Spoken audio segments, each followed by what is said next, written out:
Sir நிறைய பேருக்கு சாப்பிட்றதுக்கு முன்னாடி வயிறு எரியுதுன்னு சொல்லுவாங்க, சாப்பிட்டதுக்கு அப்புறமே வயிறு எரிச்சல் மாதிரி ஒரு மாதிரி ஏக்கிழ்ச்சி வர்ற மாதிரி சொல்லுவாங்க. இதுக்கு வந்து அல்சர் தான். இப்போ நீங்க சாப்பிட்றீங்க, சாப்பிட்ட உடனே உள்ள போய் செரிமானம் ஆகுது, சிறுகுடல் பெருகுடல் வழியா மலக்குடல் போகுது. சிறுகுடல் ஆரம்பிக்கக்கூடிய இடங்கள்ல புண்ணு இருந்தது அப்படின்னா அதுக்கு பேர் வந்து டியோடனல் அல்சர். இது வந்து சாப்பிட்றதுக்கு முன்னாடியே எரியும். நீங்க சாப்பிட்டதுக்கு அப்புறம் உள்ள போய் ஃபுல்லா வயிறு எரிய ஆரம்பிக்குது, சாப்பிட்டதுல எது கழிச்சிட்டு வருது அப்படின்னா அது வந்து இரைப்பை முழுக்க புண்ணா இருக்கு.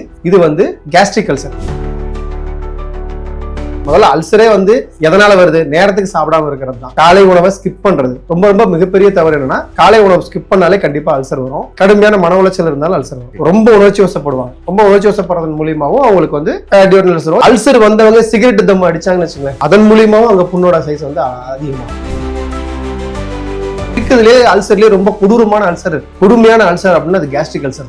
ஏன் அப்படின்னா சாப்பிட்டது அப்படியே மேல எடுத்துக்கிட்டு வரும். புண்ணோட வந்து சைஸ் வந்து சும்மா இவ்வளவு சைஸ் இருக்குன்னு வச்சுக்கோங்களேன். நீங்க டிப்ரெஷன் ஆக புண்ணோட சைஸ் விரிவடைஞ்சிக்கிட்டே அதிகமா கோவப்படுவாங்க, எரிஞ்சு விழுவாங்க, ஆத்திரம் அதிகமா வரும், ஒரு விரித்தனமான கோபம் அவங்க கிட்ட இருக்கும், ஒரு சைக்கோயிக் பிஹேவியர்லாம் அவங்க கிட்ட இருக்கும். ஏன்னா இப்ப நீங்க ஒண்ணும் இல்லை, நீங்க அல்சர் அதிகமா இருக்கிறவங்களுக்கு கெட்ட கனவு கூட வரும். கெட்ட கனவு, கற்பனை கனவு அதிகமா இருக்கும். சின்ன விஷயத்துக்குலாம் கோவப்படுவாங்க, சின்ன சின்ன விஷயத்துல எரிஞ்சு விழுவாங்க, பிஹேவியர் மாறும், கேரக்டர் மாறும், சைக்கலாஜிக்கல் லெவல்லே அவங்களால மாற்றத்தை கொடுக்கக்கூடிய அளவுக்கு மோசமானது இந்த அல்சர்.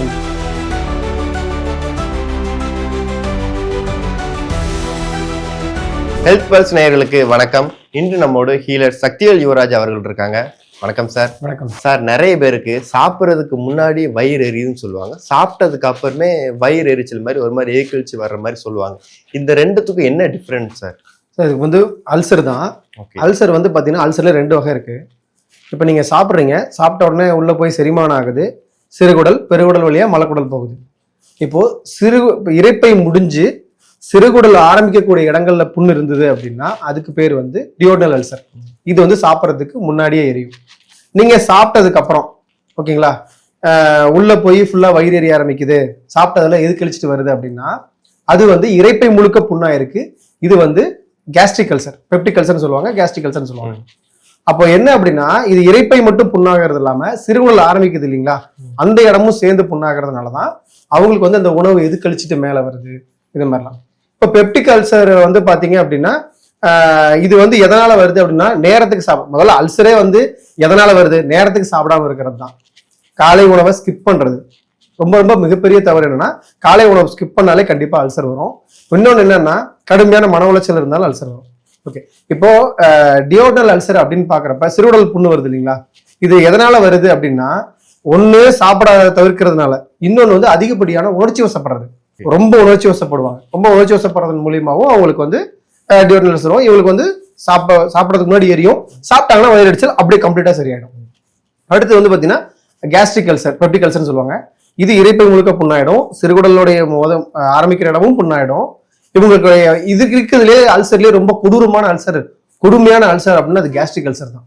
ஏன் அப்படின்னா சாப்பிட்டது அப்படியே மேல எடுத்துக்கிட்டு வரும். தண்ணி குடிச்சாதான் கண்ட்ரோல் ஆகும்.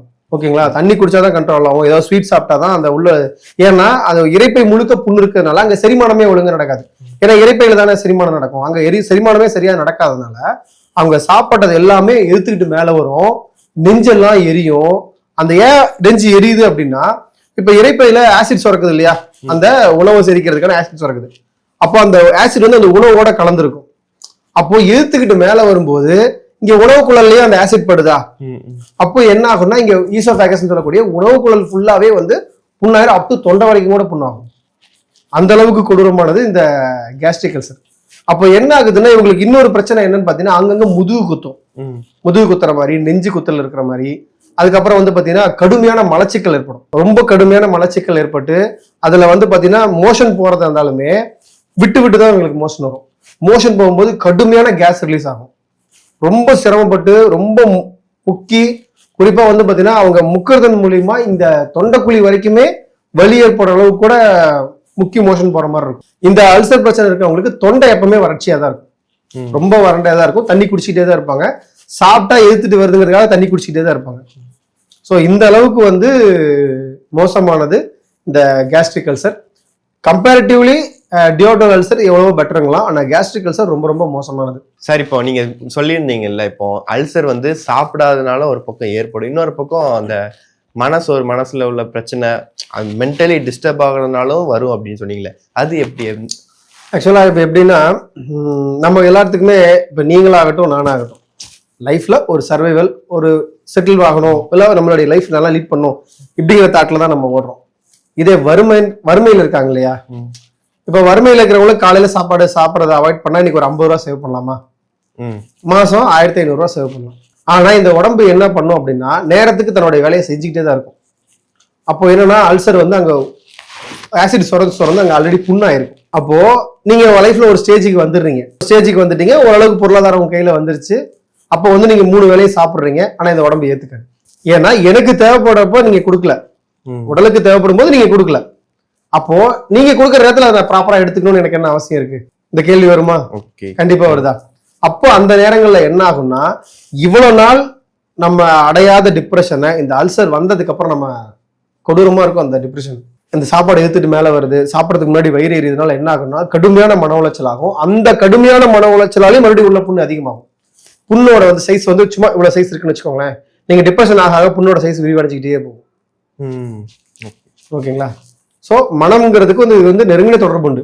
இப்போ நீங்க அல்சர் பிரச்சனை இருக்கவங்களுடைய கேரக்டரே சொல்லலாம், ஈஸியா சொல்லலாம். அதிகமா கோவப்படுவாங்க, எரிஞ்சு விடுவாங்க, ஆத்திரம் அதிகமா வரும், ஒரு ஒரு விரித்தனமான கோபம் அவங்ககிட்ட இருக்கும், ஒரு சைக்கோயிக் பிஹேவியர்லாம் அவங்ககிட்ட இருக்கும், ஒரு சைக்கோவான பிஹேவியர். ஏன்னா இப்ப நீங்க ஒண்ணும் இல்லை, நீங்க அல்சர் அதிகமா இருக்கிறவங்களுக்கு கெட்ட கனவு கூட வரும். கெட்ட கனவு, கனவு அதிகமா இருக்கும். சின்ன விஷயத்துக்கெல்லாம் கோவப்படுவாங்க, சின்ன விஷயத்துக்குலாம் எரிஞ்சு விடுவாங்க, பிஹேவியர் மாறும், கேரக்டர் மாறும், சைக்கலாஜிக்கல் லெவல்லே அவங்களால மாற்றத்தை கொடுக்கக்கூடிய அளவுக்கு மோசமானது இந்த அல்சர் தொந்தரவு. இது எப்படி இந்த கனெக்டிங் வந்து சைக்காலஜிக்கல் அந்த ரிலேட்டடா உள்ள அல்சருக்கு எப்படி இது கனெக்ட் ஆகுது? நீங்க நிக்கிறீங்க, டக்குன்னு ஒரு பாம்பு உங்களை தாண்டி போகுது, ஒரு முள்ளு 2 உங்களை குத்திருச்சுன்னு வச்சுக்கோங்களேன். முள்ளு காலை குத்திருச்சு, சார் பாம்பு கடிச்சிருச்சு அப்படின்னா உங்களுக்கு எப்படி இருக்கும்? அந்த டைம்ல பாம்பே கடிக்கல, உங்களை பாம்பு கடிச்சுன்னா எப்படி இருக்கும் உங்களுக்கு? ஒரு மாதிரி ஆங்ஸைட்டி ஆயிடுவீங்களா? பாம்பே கடிக்கலையே, அப்ப உங்களுக்கு ஆன்சைட்டி ஆகணும் இல்ல? அது சொல்றது மனம் புரியுதுங்களா? மனசு ஒரு விஷயத்தை எடுத்துக்கிச்சு அப்படின்னா அதை வந்து அதை விட்டு அது மாறாது. பிடிச்ச பிடிவாதம் ஒண்ணு இருக்கு இல்லையா எல்லாத்துக்குமே, அதே மாதிரி மனதுக்குன்னு ஒரு பிடிவாதம் இருக்கு. ஸோ அப்படிங்கிறப்ப இது என்னன்னா மனசோட ரிலேட் பண்ணி கேட்டீங்க இல்லையா, அதுக்கு இதுதான் பதில். அப்ப என்ன அப்படின்னா மனம் வேறு உடல் வேறு அல்ல. நீங்க சிந்திக்கிறத மனசு உடம்பு அப்படியே ரிப்ளை பண்ணி கொடுத்துரும். இதை தாண்டி இன்னொரு கொடுமை இருக்கு. என்னன்னா அல்சர் வந்தவங்க சிகரெட் தம் அடிச்சாங்கன்னு வச்சுங்களேன், சிகரெட்டு அப்புறம் மதுபானம் லிக்கர் எடுத்துக்கிறாங்க அப்படின்னா அதன் மூலியமாவும் அங்க புண்ணோட சைஸ் வந்து அதிகமாகும். குறிப்பா அல்சர் வந்தவங்க லிக்கரும் தொடக்கூடாது, மதுபானத்தையும் தொடக்கூடாது, புகைப்பிடித்தல் பழக்கத்தையும் கம்பல்சரி விட்டுறணும். ஓகே, அதாவது இந்த அல்சர் பேஷண்ட்ஸ்லாம் இருக்காங்க இல்லையா, அவங்களுக்கு வந்து சாப்பிட்ற ஃபுட்டில் வந்து குறிப்பா எல்லாமே இந்த கூலான ஃபுட்டு தான் எடுத்துக்கணும் அப்படின்னு சொல்றாங்க இல்லையா, இது எந்த அளவுக்கு பாசிபிள்? இப்போ இன்னைக்கு அட் பர்சன்ட் இந்த பொதுமக்கள் இருக்கக்கூடிய உணவு பழக்கத்தை சொல்லுங்க பாப்போம். காலைல என்ன சாப்பிட்றாங்க, மதியம் என்ன சாப்பிட்றாங்க, நைட் என்ன சாப்பிட்றாங்க? எல்லாமே இந்த ஹாட்டான இந்த டிஃபன் இந்த மாதிரி தான். இப்போ டிஃபன் சாப்பிட்டா தண்ணி தாகம் அதிகமா எடுக்குதா? இட்லி தோசை வெண்பொங்கல் சாப்பிட்டா தண்ணி தாகம் அதிகமா எடுக்கும். அப்போ இது உங்க உடம்புக்குள்ள இருக்கக்கூடிய நீர் சத்தை குறைக்கலையா? தண்ணி தாகம் அதிகமா எடுக்குது அப்படின்னா நீர் சத்து உங்க உடம்புல குறையுது. அல்சர்னாலே ஏற்கனவே உள்ள வந்து ரணமா இருக்கும், நீர் சத்து குறைபாடு இருக்குது. அப்ப நீங்க இட்லி தோசை சாப்பிட்றது மூலியமா அல்சர் பெருகுமா குறையுமா? பெருகும் தானே. அப்போ ஏற்கனவே உங்களுக்கு அல்சர் இருக்கிறதுனால தொண்டெல்லாம் வறண்டு போய் தண்ணி குடிச்சிட்டே இருப்பீங்க. இட்லி தோசை சாப்பிட்றது மூலியமா உங்களுக்கு இன்னும் அங்க வறட்சி ஏற்படும். இதுல குறிப்பா பருப்பு சாம்பார்லாம் சேர்த்துக்கிறாங்க.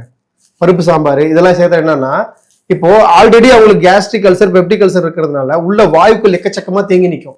நீங்க பருப்பு, பயிறு வகைகள், சுண்டல், மொச்சை, அவரை, புரோட்டீன் நிறைய சாப்பிடணும், நாளைக்கு சத்து அதிகமா கிடைக்கணும் அப்படிங்கிற அவ்வளவு நிறைய சாப்பிட்றாங்க. இன்னும் அவங்களுக்கு பிரச்சனை அதிகமாயிட்டே தான் இருக்கும். அப்போ ரொம்ப எளிமையான உணவு பழக்கங்களுக்கு மாறினா மட்டும்தான் இந்த நோயிலிருந்து எளிமையா வெளியே வர முடியும். இன்னைக்கு ஃபாலோ பண்ணிட்டு இருக்கிற லைஃப் ஸ்டைல் வந்து உண்மையிலே உடலுக்கு ரொம்ப ரொம்ப ஏத்துக்குவாத, உடம்பால ஏத்துக்கிட்டு அது ஆரோக்கியத்தை கொடுக்க முடியாத லைஃப் ஸ்டைல தான் உணவு பழக்கத்தை நம்ம இன்னைக்கு கடைபிடிச்சிட்டு இருக்கோம். ஓகே சார், இப்போ நீங்க சொன்ன மாதிரி தான். ஏன்னா ஃபாஸ்ட் ஃபுட்டுன்றது இப்போ உள்ள காலகட்டத்தில் எங்க பார்த்தாலும் அந்த ஃபாஸ்ட் ஃபுட்டோட ருசி வந்து பெருகிருச்சு. அந்த அளவுக்கு அதுக்கு எல்லாமே அடிக்ட் ஆயிட்டாங்க.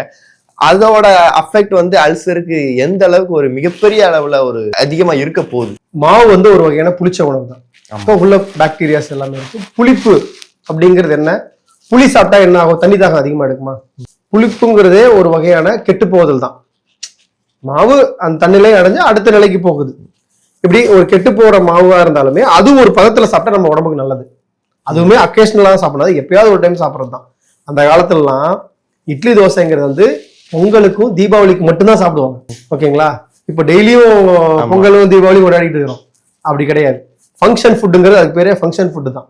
ரெகுலர் ஃபுட்டுக்கு நம்ம முன்னோர்கள் அதை சஜஸ்ட் பண்ணவே கிடையாது. அடுத்தது என்னன்னு பார்த்தீங்கன்னா, உணவு பழக்க வழக்கங்கள மாற்றங்கள்ல வந்து பார்த்தீங்க அப்படின்னா, முதல்ல இட்லி தோசை டிஃபன் ஐட்டங்களை கம்பல்சரி ஸ்டாப் பண்ணி ஆகணும். 3 வேளையுமே சாப்பாடு, கஞ்சி வடிச்ச சாதம், அது கூடவே வந்து பார்த்தீங்கன்னா காய்கறி பொரியல், புளி ரசம் சேர்த்தக்கூடாது, தக்காளி ரசமும் சேர்த்தக்கூடாது, நெல்லிக்காய் இருக்கு இல்லைங்களா, மல்நெல்லிக்காய் அரைச்சி புளி கரைசல் இருக்கு இல்லையா, புளியை ஊற வச்சு அதை நம்ம வந்து கரைச்சி அந்த கரைசல் எடுக்கிறாங்க இல்லையா, அதுக்கு பதிலாக நெல்லிக்காய் அரைச்சி சாறு எடுத்து ஜூஸ் எடுத்து அந்த கரைசல்ல ரசம் வச்சு கொடுத்தாங்க அப்படின்னா அல்சரோட தாக்கம் வந்து நல்லா குறையும். ஒண்ணு. ரெண்டாவது என்னன்னு பாத்தீங்கன்னா, நாட்டு மாட்டு நெய் இல்ல எரும நெய், பியூரான நாட்டு மாட்டு நெய், பியூரான. ஏன்னா நான் என்கிட்ட வரவங்க எல்லாத்துக்குமே நானே பர்சனலா நாட்டு மாட்டு நெய் வந்து வாங்கி கொடுப்பேன். அல்சர் இருக்கிறவங்களுக்கு என்ன சொல்லுவேன்னா, 3 வேளையும் நெய்யை வந்து ஒரு 3 ஸ்பூன் நெய்யை உருக்கி சாப்பிட்றாங்களே சாப்பாடு, அந்த சாப்பாட்டுல போட்டு பிசைஞ்சு லைட்டா உப்பு போட்டு மிளகுத்தூள் போட்டு சாப்பிட சொல்லுவேன். சாப்பிட்டுட்டு அதுக்கப்புறம் அடுத்த உணவு சாப்பிட சொல்லுவேன். இப்போ நீங்க சாப்பாடு காய்கறி பொருள் வச்சிருக்கீங்க அப்படின்னா ஃபர்ஸ்ட் நெய்யை உருக்கி அதில் ஊற்றி பிசைஞ்சு சாப்பிட்டுட்டு அதுக்கப்புறம் தான் மறுபடியும் காய்கறி பொருள் போட்டு பிசைஞ்சு சாப்பிட சொல்லுவேன். இப்படி சாப்பிட்றதுனால என்ன ஆகுதுன்னு பார்த்தீங்கன்னா, வயிறு எரிச்சல் நல்லாவே குறையும். ஒன்று. ரெண்டாவது வந்து பார்த்தீங்க அப்படின்னா, அந்த தொண்டை வறட்சி சொன்னேன் இல்லையா, அது குறையும். மலச்சிக்கலோட அளவு குறையும். ஓகேங்களா? அடுத்தது அவங்களுக்கு செரிமான சக்தி நல்லா டெவலப் ஆகும். உள்ளுக்கு இருக்கிற புண்ணுக்கு வந்து நெய் தான் அருமருந்து. அடுத்தது வந்து பார்த்தீங்கன்னா, வெண்ணெய் சாப்பிட சொல்லுவேன். காலையில் சொன்னே விருவத்தில் வெண்ணெய் சாப்பிடுங்க. மதிய நேரத்தில் தயிர் சிலுப்பி வெண்ணெய் எடுத்த மோரை சாப்பிட சொல்லுவேன். நிறைய பேர் இன்னைக்கு தயிர்ல தண்ணி ஊற்றி மோருன்னு சாப்பிட்றாங்க. வெண்ணெய் எடுத்த மோரை சாப்பிட சொல்லுவேன். இதெல்லாம் இப்பதான் அல்சர் வந்திருக்கு, இனி வரப்போறதுக்கான அறிகுறிகள் இருக்குங்கிறவங்களுக்கு இதுவே போதுமானது. அல்சர் வந்துருச்சு, ஒரு ஸ்டேஜ் தாண்டிருச்சு, மிடில் ஸ்டேஜ் வந்துருச்சு, ஹை ஸ்டேஜ் வந்துருச்சுன்னா அவங்களுக்கு மருத்துவம் தாண்டி. எப்படி அவங்க ஐடென்டிஃபை பண்ணுவாங்க அந்த ஸ்டேஜ்ல? வயிறு எரிச்சல் அதிகமாகிறது, சாப்பிட்டதெல்லாம் எதிர்த்துக்கிட்டு மேல வருது, அப்படியே அந்த டிஸ்டர்பன்ஸ் அதிகமாகிறது, அப்படிங்கிறப்ப நம்ம கணிச்சிடலாம். புது ஸ்டேஜுக்கு வந்துட்டாங்க. மொத்தம் எத்தனை ஸ்டேஜஸ் இருக்கு அந்த என்ன? அதாவது இது ஸ்டேஜ் அப்படின்னா நான் இது வந்து சயின்டிபிக்கலா சொல்ல, நான் பாக்குற வகையில என்ன சொல்றேன் அப்படின்னா, ஃபர்ஸ்ட் இனிஷியல் ஸ்டேஜ்ல வந்து பாத்தீங்கன்னா உணவு பழக்கங்களே கட்டுப்படுத்திடலாம். இப்பதான் வயிறு லைட்டா எரியுது, இப்பதான் லைட் சாப்பிட்டதெல்லாம் அப்பப்ப ஏப்ப வருது, அப்பப்ப வாயில துர்நாற்றம் வருது, இப்பதான் துர்நாற்றம் வர ஆரம்பிக்குது, பக்கத்துல இருக்கிறவங்களா நீ பேசினா ஸ்மெல் அடிக்குது அப்படின்னு சொல்றாங்களா, இதெல்லாம் ஸ்டார்டிங் ஸ்டேஜ். மிட் ஸ்டேஜ் அப்படிங்கிறதப்ப வந்து பாத்தீங்க அப்படின்னா அவங்களுக்கு வந்து நிறைய அன்கம்ஃபர்ட் ஃபீல் பண்ணுவாங்க. பசிக்கிற நேரத்துல சாப்பிட முடியல அப்படின்னா வயிறு எரிச்சல், சாப்பிட்டதுக்கு அப்புறம் வயிறு எரிச்சல் ஃபீல் பண்றது, சாப்பிட்றதுக்கு முன்னாடி வயிறு எரிச்சல் ஃபீல் பண்றது, இந்த மாதிரியான அன்கம்ஃபர்ட் வந்து நிறைய ஃபீல் பண்ணுவாங்க. கிரானிக் ஸ்டேஜ் அப்படின்னா அவங்க சாப்பிட்டாங்கனாலே அவங்களுக்கு தெரிஞ்சிடும், இப்ப சாப்பிட்டோம், அடுத்த ஒரு 1/2 மணி நேரத்துக்குள்ள நம்ம எடுத்துட்டு எல்லாம் மேல வரப்போகுது இப்படிங்கிறது அவங்களே கன்ஃபார்ம் பண்ணிக்கிறாங்க அப்படின்னா அது முற்றிய நிலை, கிரானிக் போயிட்டாங்கன்னு அர்த்தம். ஆனா கியூர் பண்றது, அதாவது எந்த நோயாக இருந்தாலுமே சரி, ஆரம்ப நிலையிலும் சரி, மிடில் ஸ்டேஜ்லயும் சரி, கியூர் பண்றது ஓரளவுக்கு நல்லாவே பாசிபிலிட்டி உண்டு. கிரானிக் போயிட்டாங்க, ரொம்ப முற்றிய நிலை நோய்க்கு போயிட்டாங்க அப்படின்னா அவங்கள ரொம்ப ஃபாலோ பண்ணி நிறைய விஷயங்களை மாற்றி அவங்க குணமாகறதுக்கான வாய்ப்புகளை உருவாக்கி கொடுக்க முடியும். ஆனா முழுமையா கியூர் பண்றதுங்கிறது சாத்தியம். முழுமையா கியூர் பண்றதுங்கிறது வந்து பாத்தீங்கன்னா ஒரு சிலருக்கு அது சாத்தியமாகுது, ஒரு சிலருக்கு அது சாத்தியமாகல. ஆனா மேக்சிமம் வந்து பாத்தீங்க அப்படின்னா எதா இருந்தாலுமே சரி, ஸ்டார்டிங் மிட்டா இருந்தா ஈஸியா ரெடி ஆயிடுறாங்க. ரொம்ப கிரானிக்கா இருக்காங்கன்னா அதுக்கு வந்து நம்ம அதுக்கான மருத்துவம் அதெல்லாம் இது பண்ணணும். அதுக்கு மேல அவங்க தலையில எழுதியிருக்கணும் குணமாகணும்னு. அட் த சேம் டைம் அந்த அல்சர் பேஷண்ட்லால பாதிக்கப்படுறவங்களுக்கு வந்து வாமிட் வர்ற மாதிரி சிம்டம்ஸ் எல்லாம் இருக்கும் இல்லையா? அது ஆக்சுவலா ஏன் வாமிட் வருது அப்படின்னா லோடு அதிகமா கொடுக்கறது. ஓகேங்களா? நிறைய லோடு கொடுக்குறாங்க. எப்படின்னா காலையிலயும் சாப்பிடாம இருப்பாங்க, நைட்டும் சாப்பிடாம இருப்பாங்க, அதுக்கப்புறம் கடுமையான மன உளைச்சலுக்கு ஆளாகும். அப்ப இவங்க சாப்பிட்டா என்ன ஆகும்னா இதாகும். ஒன்று டிராவல் பண்ணாலே சில பேருக்கு வாமிட் வந்துடும். நல்லா சாப்பிட்டு டிராவல் பண்ணாங்களே அல்சர் இருக்கிறவங்களுக்கு வாமிட் வரும். பித்தம் கூட வரப்போ அவங்களுக்கு ஆட்டோமேட்டிக்காக வாமிட்டு, கடுமையான வாமிட் ஏற்படும். அப்புறம் சிலர்லாம் சாப்பிட்டாலே அந்த சாப்பாடு அந்த பருக்கெல்லாம் கூட வெளியே துப்புற மாதிரி வந்துடும். அந்த மாதிரியான விஷயங்களும் நடக்கும். ஸோ இதுதான் விஷயம். ஓகே சார், இப்போ வந்து அல்சருக்கு இது வந்து ஆகவே ஆகாது அப்படின்னு சொல்லுவோம் அப்படின்னா அந்த சூடான பொருட்களும் காரமான பொருட்களும் கண்டிப்பா எந்த அளவுக்கு உண்மை? ஆக்சுவலா வந்து ஏற்கனவே உங்க குடல்ல வந்து புண்கள் அதிகமா இருக்கிறதுனால நீங்க காரமான உணவுகள் சாப்பிட்டீங்க, மிளகா, பச்சை மிளகா, வரமிளகா சேர்த்துலாம் பிரச்சனை. ஆனா மிளகு காரம் சாப்பிட்டு பாருங்க, உங்களை ஒண்ணுமே தொந்தரவு பண்ணாது. ஆனா மிளகு பியூரா இருக்கணும், அது வேற விஷயம். டூப்ளிகேட் மிளகு ஆகாது. நான் சொல்றது மிளகு பியூரா இருந்து நீங்க அந்த மிளகு வந்து உணவுல எடுத்துக்கிட்டீங்க அப்படின்னா அந்த காரம் உங்களை தொந்தரவு பண்ணாது, பெருசா தொந்தரவு பண்ணாது. குறிப்பா மிளகு காரம், குன்மம், அதாவது குன்மங்கிறது அல்சர். குன்மத்தை வந்து நல்லாவே கட்டுப்படுத்தும், நல்லாவே குறைக்கிறதுக்கு ஹெல்ப்ஃபுல்லா இருக்கும். மெயினா ஒண்ணும் இல்லை சார், அந்த காலத்துல 100 வயசு வரைக்கும் வாழ்ந்தாங்க அப்படின்னா அவங்க நோய் இல்லாம வாழ்ந்தாங்கன்னா உணவு பழக்கங்கள் தான். இன்னைக்கும் நம்ம மரபு உணவுகள் பக்கம் போனோம் அப்படின்னா பாரம்பரிய அரிசிகள், இப்போ உதாரணத்துக்கு நாங்களாம் அல்சர் பேஷண்ட்லாம் வராங்கன்னா கருடன் சம்பான்னு ஒரு அரிசி இருக்கு, கருடன் சம்பா. ஓகேங்களா?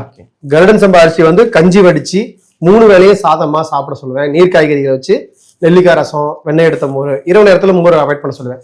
காலையிலயும் மதியிலையும் இந்த உணவு பழக்கத்தை ஃபாலோ பண்ணாங்கன்னா அவ்வளோ அருமையா இருக்கும். அல்சர் நல்லாவே ரெக்டிஃபை ஆகும். கருடன் சம்பாங்கிறது வந்து பாத்தீங்கன்னா ஃபைபர் ரிச் கண்டென்ட் ரைஸ். இந்த ஃபைபர் ரிச் அதிகமா இருக்கிறதுனால வயிறு வந்து ரொம்ப ஃப்ரீயா இருக்கும், தும்முன்னு இருக்காது, இதா இருக்காது, அவ்வளோ ஃப்ரீயா இருக்கும், அவ்வளோ ரிலாக்ஸா இருக்கும், நல்லா ஹெல்ப்ஃபுல்லா இருக்கும். உணவுகள்ல இவ்வளவுதான், எதுவுமே ஆரம்ப கட்டத்துல உணவு ஓகே, குற்றநிலையில மருத்துவம் தான் கரெக்ட். ஓகே சார், இப்போ வந்து நிறைய குறிப்பா பேச்சுலர் பசங்க அவங்கன்னு எடுத்துக்கிட்டா ஒர்க் போறவங்க, காலையில சாப்பிட டைம் கிடைக்காதவங்க வந்து ஒரு டீயை குடிச்சிட்டு ஏதோ ஒரு பிஸ்கட்டை சாப்பிட்டுட்டு அவங்க அந்த காலை நேரத்தை வந்து போக்கிடுவாங்க. இது எந்த அளவுக்கு ஒரு மிகப்பெரிய ஒரு கொடுமையான விஷயமா மாறிக்கிட்டு வருது. இப்போ நான் அல்சர் பத்தி இவ்வளோ விஷயங்கள் பேசினேன்ல, எப்படி சார் இவ்வளவும் கரெக்டா சொல்றீங்களே, இது எப்படி உங்களுக்கு தெரியுங்கிற கேள்வி உங்களுக்கு வரலையே? ஏன்னா நானே ஒரு காலத்துல வந்து அல்சரால் அவதிப்பட்டவங்க. ஏன்னா நான் கல்லூரி படிக்கிற காலங்கள்ல வந்து பாத்தீங்கன்னா ரொம்ப சிரமம். அப்புறம் நான் படிச்ச ஃபீல்டு வேற, அதுக்கப்புறம் நான் வந்து இயற்கை உணவுகள் விற்பனை பண்ணணும் அப்படிங்கிறப்ப நான் அந்த ஃபீல்டுக்குள்ள வந்துட்டேன். அப்பயும் எனக்கு வந்து கொஞ்சம் கஷ்டம். அப்படிங்கிறப்ப நான் வந்து காலை உணவே கிட்டத்தட்ட ஒரு 6-7 வருஷம் சாப்பிடல. 6-7 வருஷமா சாப்பிடல. அப்போ எனக்கு வந்து கேஸ்ட்ரிக் அல்சர் வந்து முட்டி நிலைக்கு போயிடுச்சு. ரொம்ப கஷ்டப்பட்டேன் நான் கேஸ்ட்ரிக் அல்சர்ல இருந்து ரெக்கவரி ஆகி வெளியே வரது. ஸோ அப்போ வந்து பாத்தீங்க அப்படின்னா என் பிரச்சனையை நான் சரி பண்ணதுனாலதான் என்னால இவ்வளவு கிளாரிட்டியா கொடுக்க முடியுது, இந்த அல்சர் இவங்களுக்கு இந்த பிரச்சனை எல்லாம் இருக்கும் அப்படின்னு. அதனால நான் பட்டிருக்கிறதுனால நான் கைண்ட் அட்வைஸ் என்ன பண்றேன் அப்படின்னா, ஃபர்ஸ்ட் நேரத்துக்கு சாப்பிடுங்க. காலைல டீ குடிச்சிட்டு பண்ணு தின்ட்டு போறேன், நல்லா டீ குடிச்சு தேங்காய் பண்ணு சாப்பிட்டு போறேன் ஆள் நான். நிறைய பேருக்கு அதுதான் காலை உணவா. ஆமா, அது தப்பு, தயவு செஞ்சு பண்ணவே கூடாது. நீங்க எவ்வளவு கஷ்டத்துல இருந்தாலும் வாழ்க்கையில எவ்வளவு பெரிய அச்சீவ்மெண்ட் பண்ணணும். இன்னைக்கு என்ன தெரியுங்களா, வாழ்க்கையில எல்லாம் கஷ்டப்பட்டு ஒரு ஸ்டேஜுக்கு வந்துடுறாங்க. ஸ்டேஜுக்கு வந்ததுக்கு அப்புறம் இந்த அல்சர் பிரச்சனையை சரி பண்ண முடியாம அவஸ்தப்படுறாங்க. கஷ்டப்பட்டதுக்கான பலன் கிடைச்சிருச்சு, ஆனா உடம்ப கஷ்டப்பட்டதுக்கான பலன் இப்போ சேர்ந்து அனுபவிச்சாகணும். நம்ம விதைக்கிறது தானே விளையுது, அப்படிதானே? அப்படிங்கிறப்ப நம்ம வந்து நேரத்துக்கு சாப்பிடணுங்கிறது ரொம்ப மேண்டேட்டரி. இதை ஸ்கிப் பண்ணீங்க அப்படின்னா அது உங்களுக்கு பின்னாடி பெரிய விளைவை கொண்டு வந்து நிறுத்தும். எதுவுமே இளமை இருக்கும் போதும் அது உடம்பு வந்து எல்லா விதமான நோயையும் நம்மகிட்ட சிம்டம்ஸ் காட்டிகிட்டே இருக்கும், அறிகுறியை காட்டும். நம்ம ஸ்கிப் பண்ணிட்டு போயிடுறோம், அப்போ அவ்வளவுதானே அப்படிங்கிற மாதிரி. ஆனா பின்னாட்கள் அது நம்மளை வந்து வச்சு செய்யும் அப்படிங்கிறது வந்து அது நிதர்சனமான உண்மை. ஓகே சார், இப்போ வந்து நிறைய பேர் வந்து இந்த காலை ஃபுட்டு சாப்பிட்டதுக்கு அப்புறம் வந்து டீ காஃபி குடிக்கிற பழக்கம் இருக்கு. சில பேருக்கு வந்து டீ காஃபி குடிச்சதுக்கு அப்புறம் தான் எனக்கு அந்த டே ஸ்டார்ட் ஆகும், ஸ்டார்ட் பண்ணணுன்ற மைண்ட் செட் இருப்பாங்க. அது குடிச்சதுக்கு அப்புறம் ரொட்டீனா அவங்களுடைய டே ஃபுட் எல்லாம் ஸ்டார்ட் ஆயிரும். இது சரியான ஒரு அணுகுமுறையா? கண்டிப்பா கிடையாது. டீ காஃபிலாம் வெறுவயத்தில் குடிச்சாங்கன்னா கண்டிப்பா அல்சர் வரதுக்கான பாசிபிலிட்டிஸ் நிறைய இருக்கு. நீங்க வாங்கி குடிக்கிற பால் என்ன ஒரிஜினல் பாலா? டீத்தூள் என்ன அவ்வளோ குவாலிட்டியாக வருது? ஃபர்ஸ்ட் குவாலிட்டி, குவாலிட்டியாக கொடுக்குறாங்க. நம்ம ஒன்றும் கொடுக்கறது இல்லை, எல்லாம் குப்பையில் தானே. அவனே பிரிண்ட் அடிச்சு கொடுத்துருக்கான் டஸ்ட் டீன்னு, பேக்கெட் பிரிண்ட்லேயே அடிச்சு தரல. சரி, நான் என்ன கேட்குறேன், இந்த ரூம்ல இருக்கிற குப்பையெல்லாம் கிளீன் பண்ணிட்டு அந்த குப்பையை வந்து ஓரமாக வச்சுக்குவீங்களா இல்லை வெளியில போடுவீங்களா? அவனே வச்சுக்க முடியாம தான் வெளியே போடுறான்.